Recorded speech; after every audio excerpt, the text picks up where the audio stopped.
Hello student, स्वागत है आपका एक और नए वीडियो में।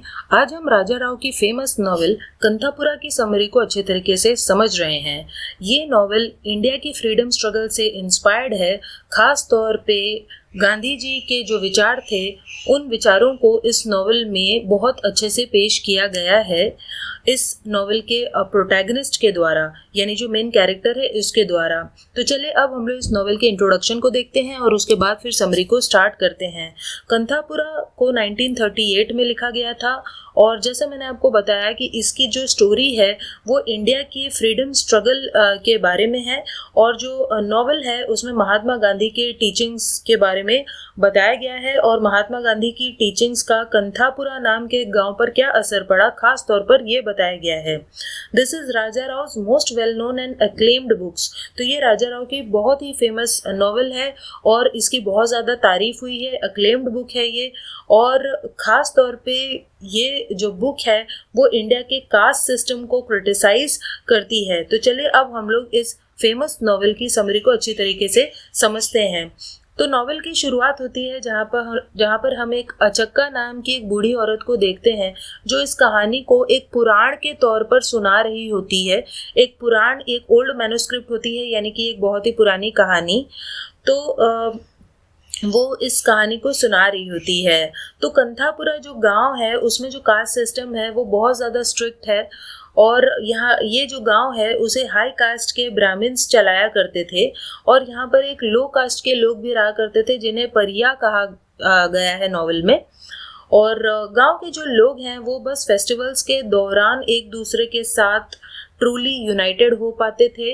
अदरवाइज वो सब एक दूसरे से अलग ही रहते थे क्योंकि उनमें कास्ट डिफरेंसेस बहुत ज़्यादा थे और कास्ट के बेसिस पे भेदभाव भी होता था। इसीलिए लोग सिर्फ त्योहारों के टाइम पर एक दूसरे से खुलकर मिलते थे। तो इस गांव में जो लोकल देवी है उन्हें केंचम्मा कहा गया है। गांव वाले ये मानते थे कि केंचम्मा ही उनकी रक्षा कर रही हैं। तो जो मूर्ति नाम का मेन इंसान है इस स्टोरी का, वो प्रोटैगनिस्ट है यानी मेन कैरेक्टर है और वो एक ब्राह्मण है और वही इस स्टोरी का मेन कैरेक्टर है। और उसने विलेज छोड़कर सिटी में पढ़ने का डिसाइड किया, यानी वो गांव छोड़कर शहर में जाता है और पढ़ाई करता है और पढ़ाई करने की वजह से उसे वहाँ जो इंडिया का फ्रीडम स्ट्रगल चल रहा है उसके बारे में पता चला और ख़ास तौर पे महात्मा गांधी की फिलॉसफी उसे समझ में आई और इसी वजह से वो एक एक्टिविस्ट बन जाता है, यानी एक फ्रीडम फाइटर बन जाता है और वो कास्ट सिस्टम के बारे में खुलकर बोलने लगता है कि कैसे ये जो कास्ट सिस्टम है, जात पात है, वो हमारे देश को खोखला कर रही है। और इसीलिए फिर वो ब्रिटिश कपड़ों को छोड़ देता है, एश्यू कर देता है, यानी ब्रिटिश कपड़े पहनना छोड़ देता है और वो इंडियन स्टाइल के ट्रेडिशनल धोती कुर्ता वगैरह पहनने लगता है। और इस वजह से पूरे गांव में कंथापुरा में बहुत कॉन्फ्लिक्ट होने लगता है और सभी लोग उसके ऊपर थू थू करने लगते हैं कि एक ब्राह्मण होकर वो नीचे जाति के लोगों को अपना रहा है। और इसीलिए वहाँ का जो प्रीस्ट है, यानी कि जो एक ब्राह्मण है, वो उसे जाति से बाहर कर देता है, वो मूर्ति को एक्सकम्युनिकेट कर देता है और इस तरीके से मूर्ति जो है वो अपनी ब्राह्मण जाति से निकाला जाता है। और इस वजह से मूर्ति की माँ को बहुत बुरा लगता है कि उसके बेटे को जात से बाहर निकाल दिया और इसी वजह से उसके हेल्थ पर असर होता है और उसकी मम्मी मर जाती है। और मूर्ति उसके बाद रंगम्मा नाम की एक औरत के साथ रहने लगता है। रंगम्मा एक बहुत ही पढ़ी लिखी विधवा थी और वो पॉलिटिकली एक्टिव थी, खास तौर पे इंडियन इंडिपेंडेंस मूवमेंट में उसका बहुत बड़ा हाथ था और वो इंडिया की फ्रीडम स्ट्रगल के लिए बहुत ज़्यादा काम कर रही थी। तो वो मूर्ति को भी उस फ्रीडम स्ट्रगल में इन्वॉल्व कर लेती है। उसके बाद एक कॉफ़ी एस्टेट दिखाया गया है, यानी कि एक ऐसी जगह जहाँ पर कॉफ़ी उगती थी और वहाँ पर जो लो कास्ट के लोग हैं उनसे एग्रीकल्चर करवाया जाता था। तो उस लोकल कॉफ़ी एस्टेट में जो क्लर्क्स हैं, ब्राह्मण क्लर्क्स, वो मूर्ति को बुलाते हैं कि तुम यहाँ ज़रा आओ और गांधी जी की फिलॉसफी के बारे में तुम अवेयरनेस फैलाओ, यानी भाषण दो, ताकि यहाँ जो काम करने वाले नीचे कास्ट के लोग हैं, गरीब लोग हैं, उन्हें अपने राइट्स के बारे में पता चले। तो इसलिए वो जो ब्राह्मण क्लर्क्स हैं वो मूर्ति को बुलाते हैं ताकि वो भाषण दे और लोअर कास्ट के जो लेबरर्स हैं उन्हें गांधी जी की टीचिंग्स के बारे में पता चल सके।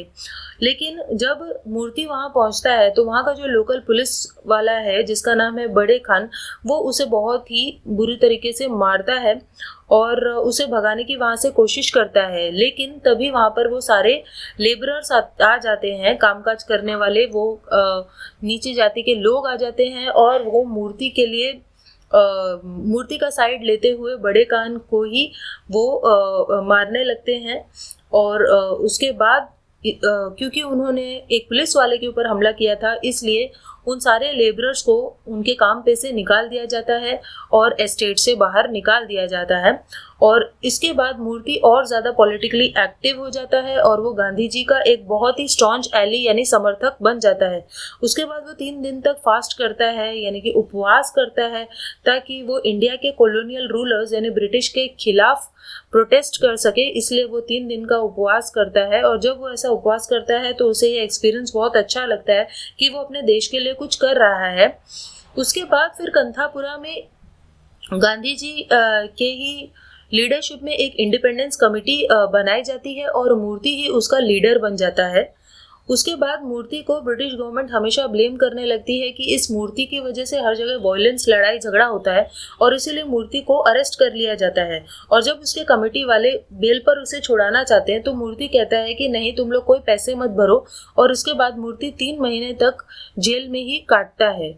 और जब वो जेल में लॉक था तब गाँव की जितनी भी औरतें हैं वो रंगम्मा की लीडरशिप के अंडर यानी रंगम्मा के अंडर वो अपना एक वॉलंटरी कॉर्प्स यानी कि ग्रुप बना लेती हैं ताकि वो इस फ्रीडम स्ट्रगल को जारी रख सकें, क्योंकि मूर्ति तो जेल में कैद था। और रंगम्मा उन सबको मोटिवेट करती है और वो कहती है कि इंडिया की हिस्ट्री में यानी इंडिया के इतिहास में रानी लक्ष्मीबाई जैसी बहुत स्ट्रांग औरतें हुई हैं और हमें उनसे प्रेरणा लेनी चाहिए और अपनी आज़ादी की लड़ाई लड़ते रहना चाहिए। Although they face much hardship, उन्हें बहुत ज़्यादा हार्डशिप और वायलेंस फेस करना पड़ता है। पुलिस बार बार उन पर लाठी चार्ज करती है, ब्रिटिश आर्मी भी उनसे बुरा सलूक करती है। और उसके बाद तो जो गांव है वो भी जल जाता है, लेकिन फिर भी वो गांधी जी के आइडियल्स के प्रति लॉयल रहते हैं। और जैसे गांधी जी ने सिखाया था कि हमें नॉन वायलेंट होना चाहिए, वो गांधी जी के सबक को भूलते नहीं हैं और अपनी आज़ादी की लड़ाई को जारी रखते हैं। फाइनली जब मूर्ति को प्रिजन से आज़ादी मिलती है यानी जब वो जेल से बाहर आता है तो पूरा गांव उसे एक हीरो का सम्मान देता है और अब पूरा गांव एक हो जाता है, एकजुट हो जाता है और कास्ट वगैरह को साइड में रख देता है। यानी कि पूरा जो गांव है वो अपना कास्टिज्म छोड़कर एक हो जाता है, यूनाइटेड हो जाता है। और उसके बाद फिर मूर्ति और जो बाकी के गांव वाले हैं वो अपने फ्यूचर के बारे में सोचते हैं और वो डिसाइड कर लेते हैं कि वो तब तक अपनी आज़ादी के लिए लड़ते रहेंगे जब तक उन्हें आज़ादी नहीं मिलती। सो यहीं पर जो नॉवेल है वो ख़त्म हो जाती है। आई होप आपको इस नॉवेल की ईजी समरी समझ में आई होगी। फिर भी इससे रिलेटेड कोई डाउट है तो आप कमेंट करके पूछ सकते हैं। सो चलिए मिलते हैं नेक्स्ट वीडियो में, तब तक के लिए बाय।